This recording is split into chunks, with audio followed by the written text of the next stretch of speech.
안녕하세요. 삶에는 조용하지만 아주 중요한 선택 앞에 서게 되는 순간들이 있습니다. 문제는 무슨 일이 일어났는지가 아니라 그 이후에 마음이 어디로 향하느냐입니다. 억울한 일을 겪게 되면 마음속에서는 자연스럽게 어떤 반응이 일어납니다.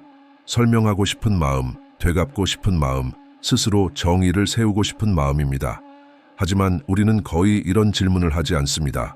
혹시 내 손으로 정의를 이루려는 선택이 성경이 경고하는 길은 아닐까요? 진짜 위험은 억울함 그 자체가 아니라 그 이후에 우리가 어떤 태도를 선택하느냐에 있을지도 모릅니다.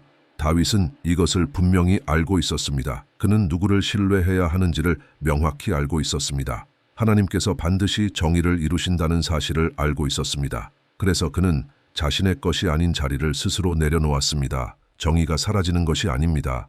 그 자리를 하나님께 돌려드리는 것입니다. 사람이 재판장의 자리에 서려고 할 때 마음은 흔들리기 시작합니다.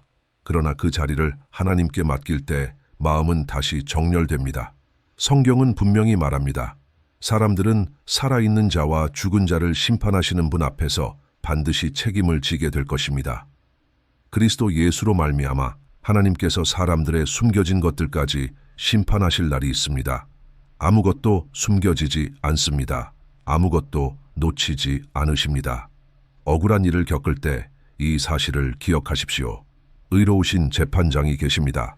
오늘 당신은 이 지혜를 배우기 위해 바로 이 자리에 와 있습니다.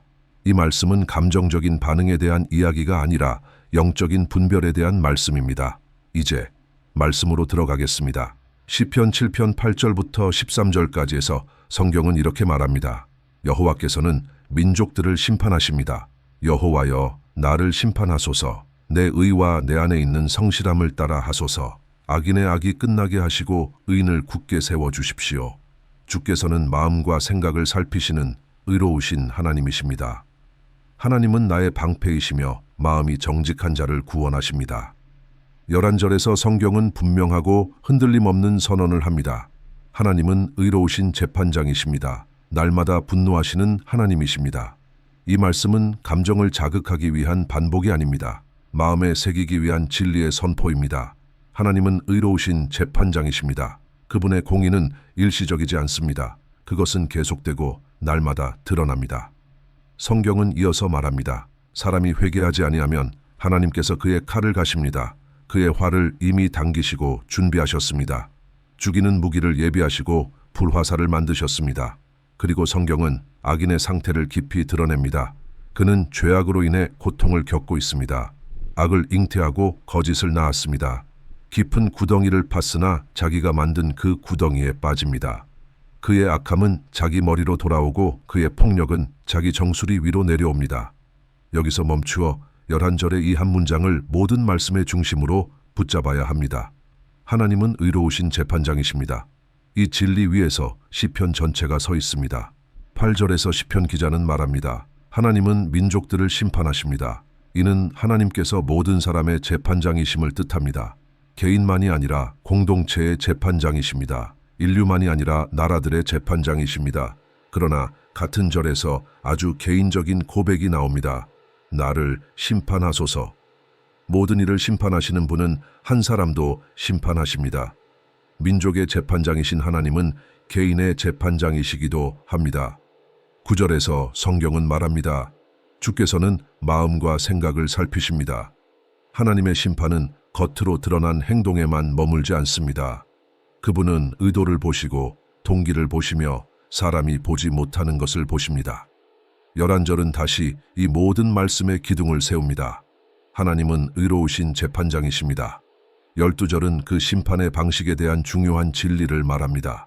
하나님은 회개의 기회를 주시지 않고 심판하지 않으십니다.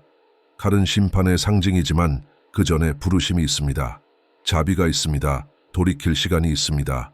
이어지는 말씀에서 성경은 이 심판의 성격을 보여줍니다. 미래의 심판이 있고 즉각적인 심판도 있습니다. 즉각적인 심판에 대해 말할 때 성경은 분명히 보여줍니다. 불의한 자는 자신이 심은 것을 거둡니다. 표현은 분명합니다. 말씀은 날카롭습니다. 그가 겪는 고통은 그의 죄악에서 나옵니다. 그가 잉태한 악은 거짓으로 태어납니다. 그가 판 구덩이는 그가 떨어질 자리가 됩니다. 그가 행한 폭력은 그의 머리 위로 돌아옵니다. 이것은 하나님께서 세우신 원리입니다. 변하지 않는 원리입니다. 사람이 심는 대로 그대로 거두게 됩니다. 이 모든 말씀을 종합해 보면 각각을 따로 다루지 않아도 세 가지 진리가 분명하게 드러납니다. 첫 번째는 분명합니다. 하나님은 재판장이십니다. 이것은 단순한 표현이 아닙니다. 하나님의 존재와 하나님의 행동을 말합니다. 두 번째는 그에 따른 결과입니다. 하나님은 정의를 행하십니다. 억울함 속에서 그분께 부르짖을 때 그분은 도우시고 변호하시며 개입하십니다. 그러나 세 번째 측면도 결코 분리될 수 없습니다.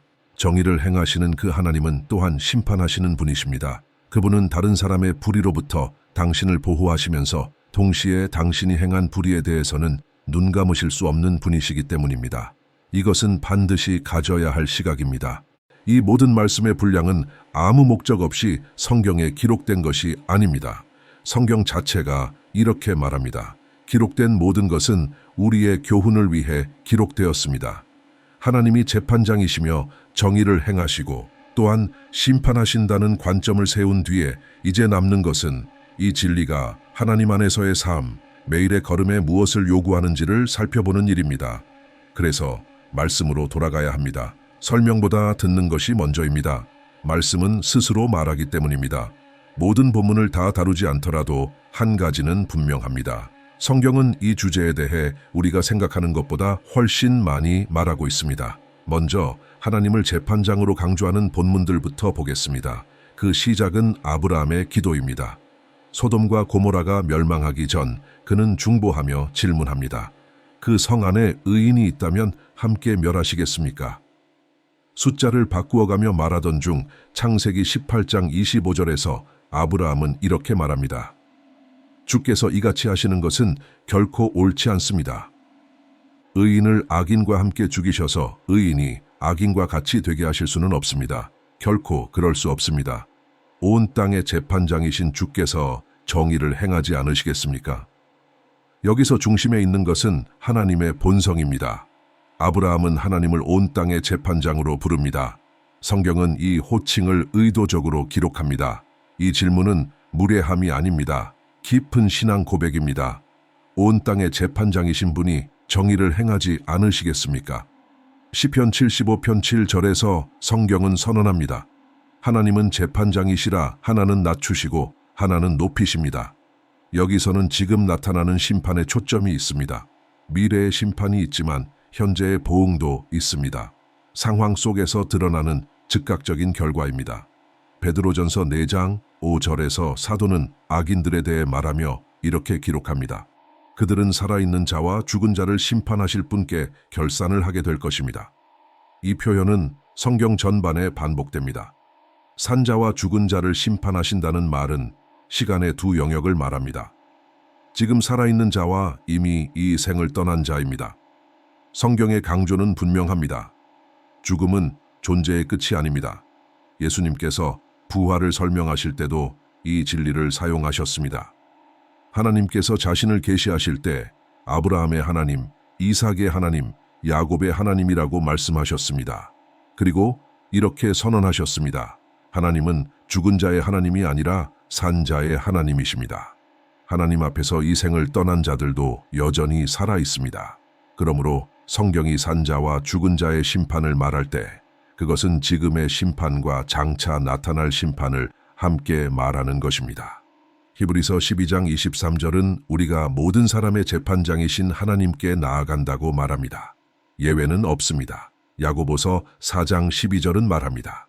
입법자와 재판장은 한 분이시니 구원도 하시고 멸망도 하실 수 있는 분이십니다. 그런데 당신은 어찌하여 이웃을 판단합니까? 이 모든 말씀은 하나님이 단지 공의로우신 분일 뿐 아니라 그 공의를 실제로 행하시는 분임을 보여줍니다. 성경이 하나님을 재판장이라 부를 때 그것은 성품의 설명이 아니라 행동의 선언입니다. 그런데 여기서 자주 간과되는 사실이 있습니다. 오랜 신앙의 시간 속에서도 거의 강조되지 않는 부분입니다. 성경은 예수님 역시 재판장으로 소개합니다. 이 점은 특히 중요합니다. 은혜를 왜곡하여 말하는 시대이기 때문입니다. 마치 하나님이 구약에서는 엄격하셨고 이제는 달라지신 것처럼 말합니다. 예수님이 은혜를 드러내신 이후에는 더 이상 심판하지 않는 것처럼 말합니다. 그러나 성경은 이 생각을 분명히 부정합니다.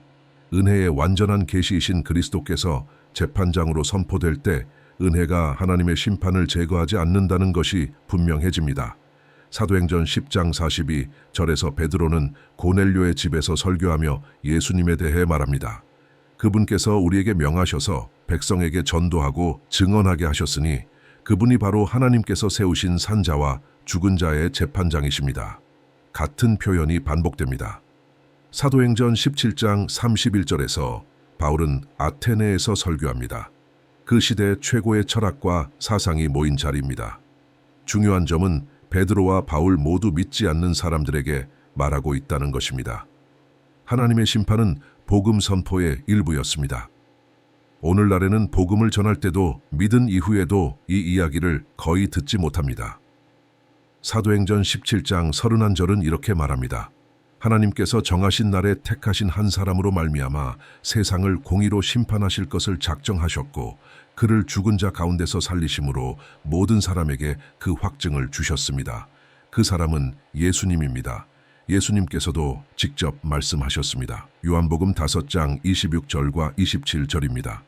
아버지께서 자기 속에 생명이 있음같이 아들에게도 생명을 주어 그 속에 있게 하셨고 또 인자임으로 심판하는 권한을 주셨습니다. 로마서 2장 16절에서 바울은 자신이 전한 복음을 말하며 이렇게 기록합니다. 하나님께서 그리스도 예수로 말미암아 사람들의 숨은 것들을 심판하시는 날입니다. 행위만이 아닙니다. 겉으로 드러난 동기만도 아닙니다. 숨겨진 것들까지입니다. 아무것도 영원히 감추어지지 않습니다. 디모데후서 4장 1절과 2절에서 바울은 이렇게 권면합니다. 하나님 앞과 산자와 죽은 자를 심판하실 그리스도 예수 앞에서 엄히 명합니다. 말씀을 전파하십시오. 때를 얻든지 못 얻든지 항상 힘쓰십시오. 책망하고 경계하고 권면하되 모든 오래 참음과 가르침으로 하십시오. 이 권면의 이유는 분명합니다. 사람들은 심판이 있다는 사실을 알아야 합니다. 그래서 바울은 말합니다. 산자와 죽은 자를 심판하실 하나님과 그리스도 예수 앞에서 이 진리를 선포하라고 말합니다. 이 모든 말씀을 통해 우리는 하나님이 공의로운 분이라는 사실뿐 아니라 그 공의를 어떻게 적용하시는지를 인식해야 합니다. 그분은 모든 사람을 심판하십니다. 그리고 이 심판에 대해 말할 때 분명히 구분해야 할 두 가지 측면이 있습니다. 하나님은 우리를 해하는 자들을 심판하십니다. 이로써 하나님은 우리에게 정의를 행하십니다. 그러나 동시에 그분은 우리가 행한 일에 대해서도 우리를 심판하십니다. 이제 먼저 하나님께서 우리에게 정의를 행하신다는 사실부터 말해야 합니다. 누가복음 18장에서 예수님은 1절부터 불의한 재판장의 비유를 말씀하십니다. 그 비유에는 정의에 관심도 없고 올바름에 대한 기준도 없는 한 재판장이 등장합니다. 그는 한 여인의 요청을 들어주지만 정의 때문이 아니라 귀찮음을 피하기 위해서입니다. 예수님은 하나님을 그 재판장과 비교하신 것이 아니라 정반대의 존재로 대비하십니다. 그리고 누가복음 18장 7절과 8절에서 이렇게 말씀하십니다. 하나님께서 밤낮으로 부르짖는 자기 택하신 자들의 원한을 풀어주지 않으시겠느냐. 비록 그들에게 더디게 하시는 것 같을지라도 내가 너에게 말한다. 하나님께서 속히 그들의 원한을 풀어주실 것이다. 여기서 말하는 부르짖음은 막연한 기도가 아닙니다. 정의를 구하는 외침입니다. 이 비유의 중심은 바로 그것입니다. 과부는 자신의 사정을 말하며 억울함에 대한 보호를 요청합니다. 그리고 예수님은 분명히 말씀하십니다. 하나님은 정의를 행하십니다. 당신의 시간 감각으로는 더디게 느껴질 수 있습니다. 기다림은 불안을 만들어냅니다. 그러나 하나님의 관점에서는 지체가 아닙니다. 당신이 보지 못해도 하나님은 일하고 계십니다. 당신이 느끼지 못해도 그분은 움직이고 계십니다. 예수님은 우리가 믿을 수 있는 하나님이 정의를 행하시는 분임을 분명히 하십니다. 다윗의 삶을 보아도 이 사실은 분명합니다. 하나님은 사울의 죄와 불순종 때문에 그를 왕의 자리에서 버리셨고 다윗을 택하셨습니다. 그 순간부터 사울의 마음에는 시기와 질투가 자라났습니다. 그는 다윗을 죽이려 했습니다. 다윗은 사울에게 어떤 악도 행하지 않았습니다. 그러나 그의 생명은 위협받고 있었습니다. 결정적인 순간에 다윗은 사울을 죽일 수 있었지만 그렇게 하지 않았습니다. 그는 여호와의 기름 부음 받은 자를 자신이 판단하지 않겠다고 말합니다. 사무엘상 24장 15절에서 다윗은 이렇게 말합니다. 여호와께서 나와 당신 사이의 재판장이 되시고 내 사정을 살펴 나를 변호하시며 당신의 손에서 나를 건져 주시기를 원합니다. 다윗은 자신이 누구를 믿고 있는지 분명히 알고 있었습니다. 하나님께서 정의를 행하신다는 사실을 그는 알고 있었습니다. 성경에 기록된 이러한 이야기들은 우연이 아닙니다. 하나님이 누구이신지를 당신이 알도록 의도적으로 기록된 것입니다. 하나님이 행하시는 일은 그분의 본성에서 나옵니다. 예언자 예레미야도 같은 길을 걸었습니다. 백성의 죄를 선포하고 그 결과를 전하다가 지도자들과 종교인들로부터 죽음의 위협을 받습니다. 예레미야 11장 20절에서 그는 이렇게 말합니다. 만군의 여호와여, 의로우신 재판장이시여, 마음과 생각을 살피시는 하나님, 내 사정을 주께 맡기오니 주의 정의를 보게 하소서. 이것은 복수의 외침이 아닙니다. 신뢰의 고백입니다. 하나님이 누구신지를 믿고 그분께 맡기는 태도입니다. 그러나 성경은 또한 이 의로우신 재판장이 일하실 수 있도록 방해하지 말라고 가르칩니다. 야고보서 1장 19절과 20절은 말합니다. 사람마다 듣기는 속히 하고 말하기는 더디하며 성내기도 더디하라. 그 이유는 분명합니다. 사람의 분노는 하나님의 의를 이루지 못하기 때문입니다. 사람이 분노로 행동할 때 하나님의 정의는 그 자리를 잃게 됩니다. 로마서 12장 19절에서 바울은 이렇게 말합니다. 사랑하는 자들아, 스스로 원수를 갚지 말고 하나님의 진노에 맡기라. 원수 갚는 것이 나에게 있으니 내가 갚으리라. 주께서 말씀하신다. 용서하지 못하는 많은 이유는 자기 기준의 정의 때문입니다. 그러나 성경은 말합니다. 정의가 사라지는 것이 아니라 당신이 그 자리를 내려놓으라는 것입니다. 그 자리는 하나님의 자리입니다. 베드로 사도는 예수님을 그 완전한 본보기로 제시합니다. 베드로전서 2장 21절부터 23절까지는 이렇게 말합니다. 그리스도께서도 당신을 위하여 고난을 받으사 본을 남기셨으니 그 자취를 따르게 하려 하셨습니다. 그분은 죄를 범하지 않으셨고 그 입에 거짓도 없으셨습니다. 욕을 당하시되 맞대어 욕하지 않으셨고 고난을 받으시되 위협하지 않으셨습니다. 오직 공의로 심판하시는 이에게 자신을 맡기셨습니다. 예수님은 반응하지 않으셨습니다. 신뢰하셨기 때문입니다. 그분은 누가 재판장이신지를 알고 계셨습니다. 이 진리를 믿는다는 것은 한 발 물러나는 것을 의미합니다. 통제권을 내려놓는 것입니다. 그리고 그분이 일하시도록 방해하지 않는 것입니다. 이것은 어떤 상황에서도 아무도 자신을 변호할 수 없다는 뜻이 아닙니다. 성경은 절대적인 침묵을 가르치지 않습니다. 사도 바울 자신도 자신의 변호에 대해 분명히 말한 적이 있습니다. 고린도전서 9장 3절부터 5절에서 바울은 이렇게 말합니다. 나를 비판하는 자들에 대한 나의 변호는 이것입니다. 우리가 먹고 마실 권리가 없다는 말입니까? 믿는 아내를 데리고 다닐 권리가 없다는 말입니까? 다른 사도들과 주님의 형제들과 게바처럼 말입니다. 아니면 나와 바나바만 일하지 않고 살 권리가 없다는 말입니까? 바울은 분명히 말합니다. 설명을 요구하는 사람에게는 설명할 수 있습니다. 그러나 공개적인 비방에 대해 맞대응할 필요는 없습니다. 또한 모든 문제를 공개 토론의 장으로 끌고 갈 필요도 없습니다. 오늘날 많은 사람들은 모든 일을 인터넷에서 해결하려고 합니다. 그러나 우리는 의로우신 재판장을 알고 있습니다. 필요하다면 합당한 절차가 있습니다. 정당한 장소가 있습니다. 모든 일을 공개적으로 만들 필요는 없습니다. 성경의 기준은 다릅니다. 당신은 그 기준에 따라 살아가야 합니다. 바울은 자신의 시민권에 대해 분명히 요구한 적도 있습니다.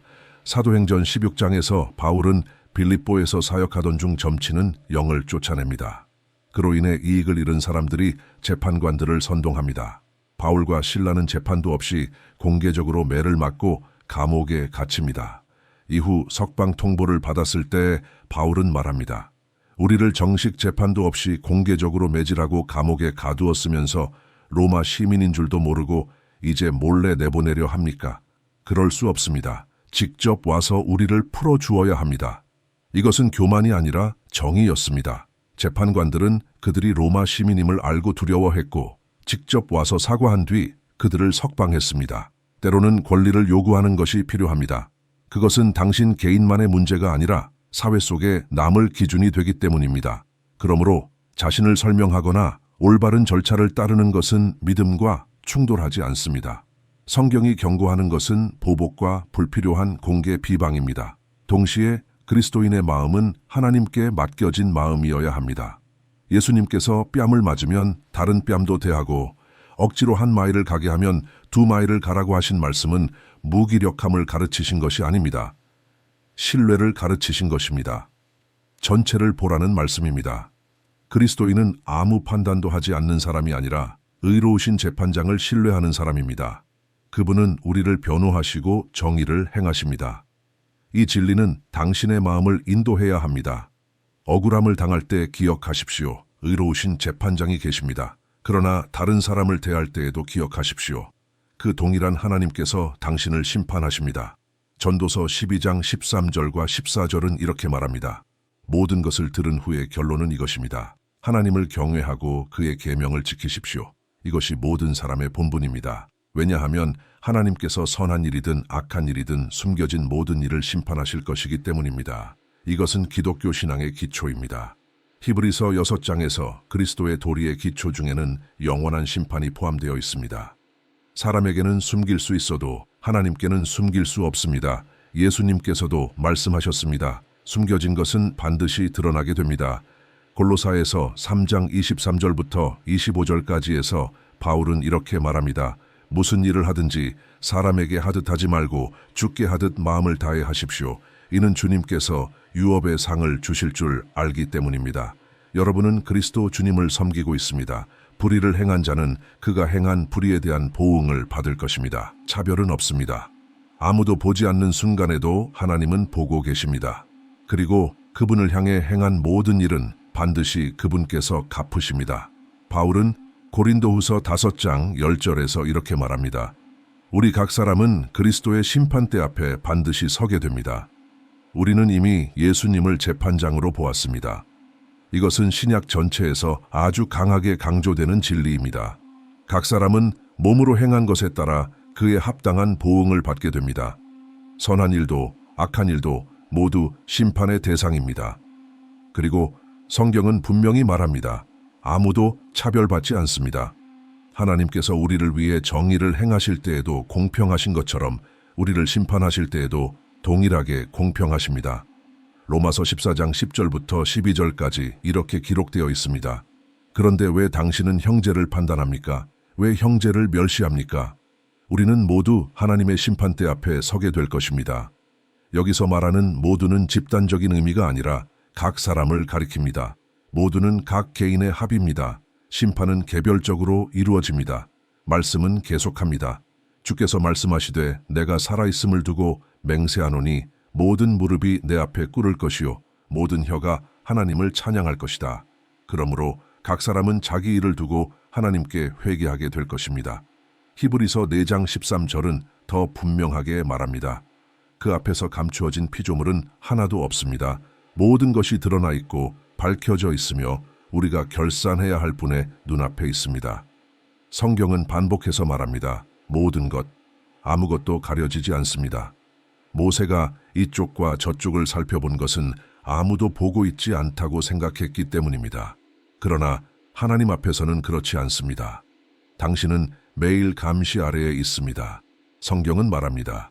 여호와의 눈은 온 땅에 미칩니다.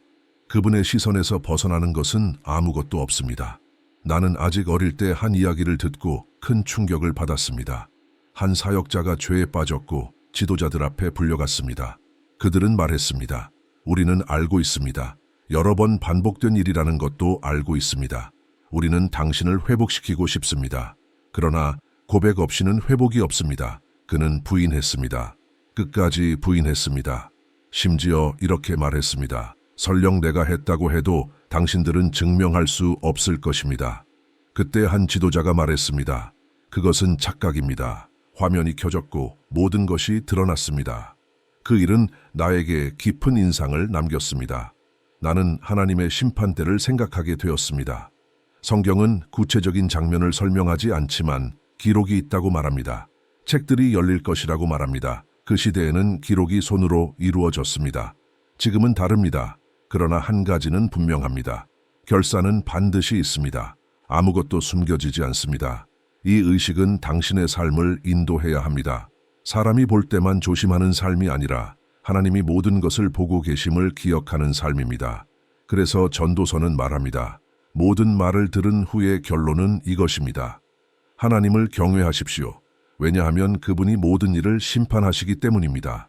아무리 잘 숨겼다고 생각해도 아무도 모른다고 믿어도 하나님 앞에서는 그렇지 않습니다. 아나니아도 그렇게 생각했습니다.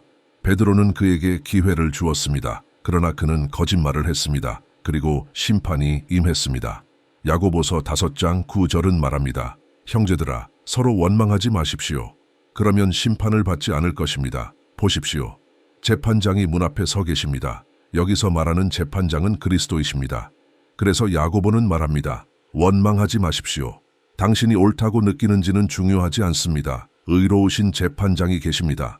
그분께 당신의 사정을 맡기십시오. 나는 한 번 이런 말을 들었습니다. 왜 당신은 자신을 헐뜯는 사람에 대해 좋게 말합니까? 나는 이렇게 대답했습니다.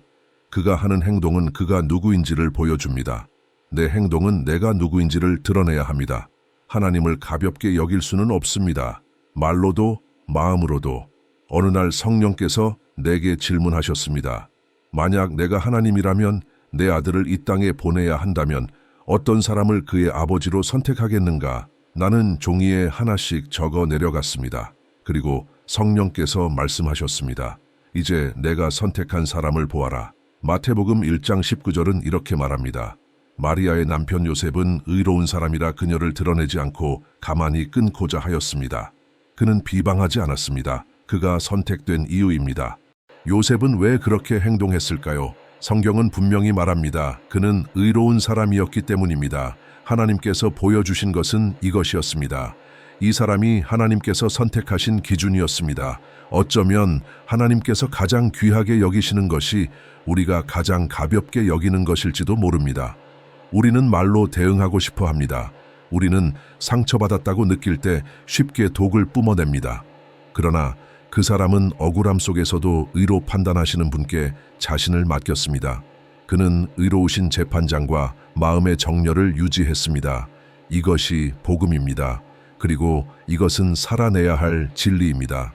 하나님을 의로우신 재판장으로 이해할수록 처음부터 반복해온 한 가지를 기억해야 합니다. 즉각적인 심판이 있고 미래의 심판이 있습니다. 디모데전서 5장 24절과 25절은 말합니다. 어떤 사람들의 죄는 심판에 앞서 드러나지만 어떤 사람들의 죄는 나중에 드러납니다. 선한 행위도 마찬가지입니다. 지금 드러나지 않은 것들도 결코 숨겨질 수 없습니다. 악한 일만 드러나는 것이 아닙니다. 아무도 보지 않는 곳에서 행한 선한 일도 하나님 앞에서는 드러나게 됩니다. 하나님은 모든 것을 심판하십니다. 그러나 성경은 말합니다.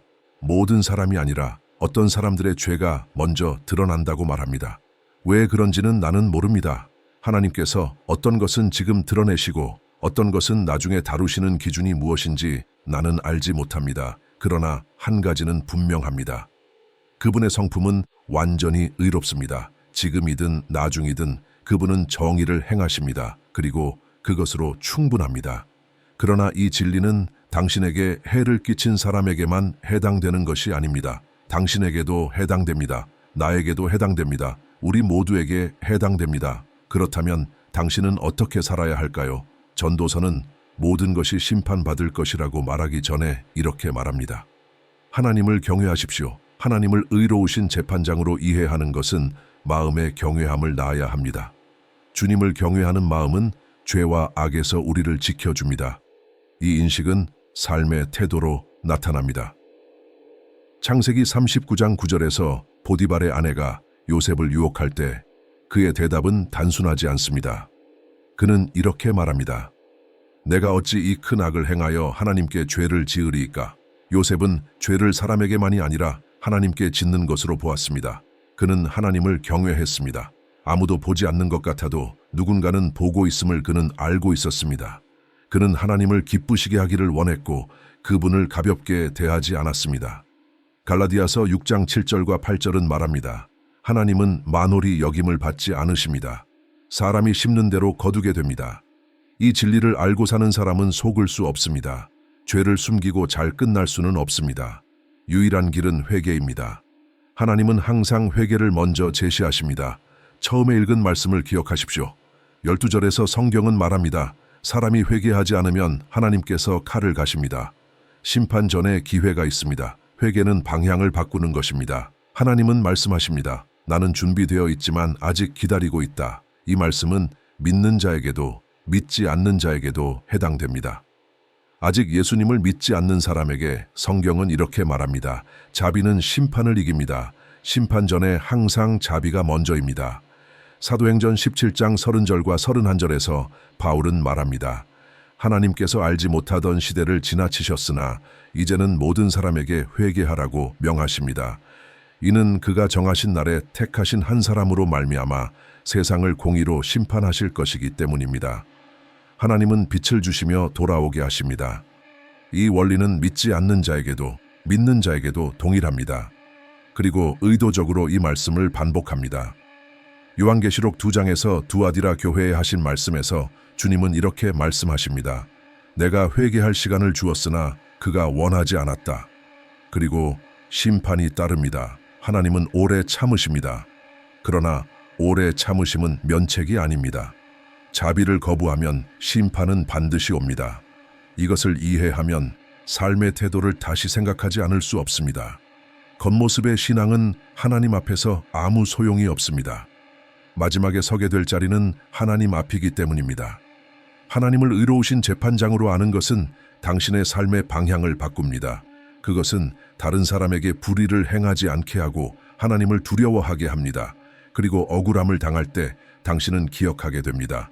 그분은 모든 일에 의로우신 재판장이십니다. 그분을 신뢰할 수 있습니다.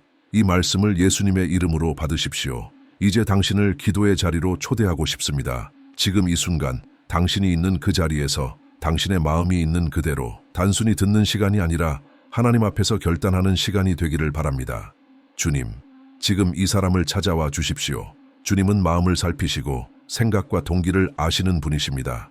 주님은 의로우신 재판장이시며 아무것도 숨겨지지 않는 분이십니다.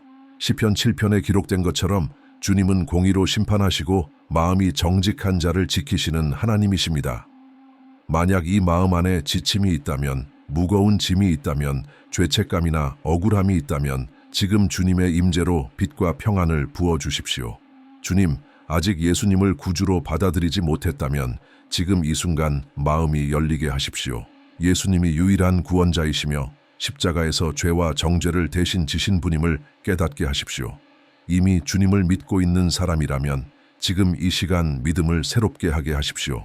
경외함을 회복하게 하시고 말씀을 사랑하는 마음을 회복하게 하시며 날마다 주님께 더 가까이 나아가게 하십시오. 요셉이 비방하지 않고 의로 판단하시는 하나님께 자신을 맡겼던 것처럼 이 마음도 주님께 정렬되게 하십시오. 생각을 지켜주시고 말을 지켜주시고 삶의 선택을 지켜주십시오. 이 시간이 끝날 때 이 사람의 마음에 평안이 자리하게 하시고 영적 분별력과 확신이 남게 하십시오. 주님은 의로우시고 자비로우시며 신뢰할 수 있는 하나님이심을 알게 하십시오. 이 삶을 받으시고 이 결단을 받으시며 이 기도를 받으소서. 아멘. 이 메시지가 당신의 마음에 도움이 되었다면, 분별력을 주었거나 영적인 깨달음을 주었다면 이 채널을 구독해 주시기를 바랍니다. 그 작은 행동이 이 말씀이 더 많은 사람에게 전해질 수 있도록 돕습니다. 하나님의 말씀이 계속 흘러가도록 통로가 됩니다. 또한 가능하다면 댓글로 오늘 메시지에서 가장 마음에 남은 부분을 나눠주세요. 당신의 한마디가 누군가에게는 위로가 되고 깊은 묵상이 되고 새로운 생명을 향한 문이 될 수 있습니다. 이 자리에서 우리는 함께 걷습니다. 날마다 말씀 안에서 성장하며 주님을 더 알아가며 주님께서 영광 가운데 다시 오실 그날까지 이 길을 함께 걸어갑니다.